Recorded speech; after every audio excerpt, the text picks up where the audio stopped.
Okay.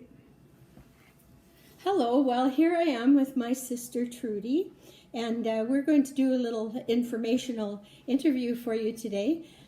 When you read the book Dot on the Prairie, you read about Miss Locken, who was the teacher of the one-room school, who Dot was enthralled with.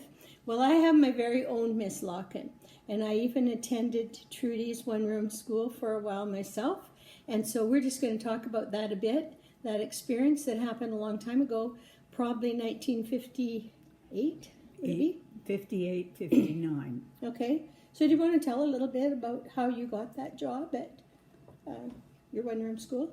Well, it was during the last days of the one-room school. And so I had thought of going to teacher's college or normal school, as some knew it back then. I think it was teacher's college when I went.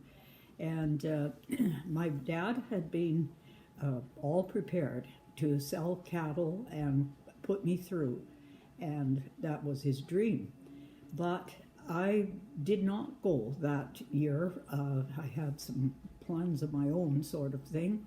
But the following year, I decided I wanted to teach, and I wasn't going to go back to my dad then and say, I want to do this. So I went to the local unit, and I found that if I taught in a one-room country school for 1 year, they would give me a loan. So I did that.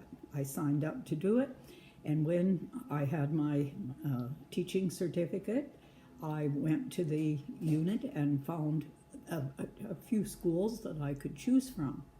And my grandfather drove me around to visit these locations, and I chose Hopewell, a country school, by a one-room country school south of Radisson, Saskatchewan. And there I found a community of people that were salt of the earth people. Just a wonderful group. Parents who raised their children to respect the teacher and were so kind to me. People that invited me to their homes for meals, and I had all 8 grades, and I helped a girl who was taking her grade 10 by correspondence, and who became a lifelong friend of mine. So that's how I got to Hopewell. And you may be wondering how I got to Hopewell as well, because I should have just been going to a regular school at home at Maymont, where my mom and dad lived. But I had rheumatic fever, and I was ending up spending months in bed. And my mom saw that I was getting a little bit lonely. The rest of the kids were going to school, and so she got this idea. So she contacted the doctor in Saskatchewan. We had a really good doctor there, a child specialist, and she said, could we send her to stay with my older daughter, just to give her a change? And he said, well, yes, as long as she doesn't walk. She can't walk. So Trudy, my Miss Locken, carried me wherever I had to go, pulled me on the sleigh from the teacherage over to the school, and then up those steps she'd carry me. And they had made a bed for me at the back of the room. It was kind of, I think, a sand table. It was. And we put some blankets on it, and I laid out there during the day. And I must have been quite a novelty to the students. Do you remember what they said or thought? It seemed to me they adapted very well, and especially cold days when they didn't go out for recess, they gathered around that table. And I think it was good for them to learn about people with disabilities and difficulties.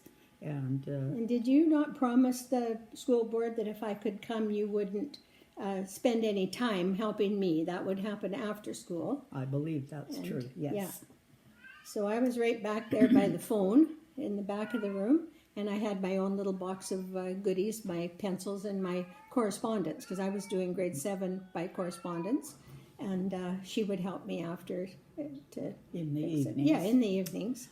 It was a real special treat for me to have my sister there, because living far from town in a teacherage There was no phone in the teacher age, there was in the school.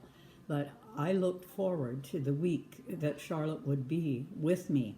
And so the previous week, when I was by myself, I worked extra hard to get whatever preparations I was going to need for them so that we would have more time.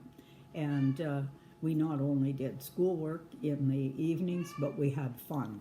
We did. Do you remember the weekend that we got stormed in? Yeah. And I was so glad because then I didn't have to go home for the next week because it was week about. So I got 2 weeks in a row. And we had a lot of fun. We were listening to the amateur hour on the radio, I remember. It was a real amateur hour. It was amateur, all right. No, we made some good memories, and that was so special that she was able and willing to do that. And it really brightened up my life because I still had a lot of time ahead to spend in bed until I got well again. So that was a good memory of my one-room school. And you, too, made a lifelong friend of the grade 10 girl. Yes. Who was very kind and towards Charlotte. And she's still nice to us. And she's read the Dot on the Prairie book and loved it. I think it brought back some memories for her, too. And she's Martha Lessing from Radisson. And we think she's just a great gal, and we're glad we met her when we did. So that's our interview, and probably we'd like to hear from some of you about your experience in one-room school. And that was mine when I was that age. I did go to one-room school when I started grade 1. I was only 5, and I have good memories of that too. But anyway, thanks for watching, and thank you, Trudy, for reminding me of all those good times we had. It's nice to remember them.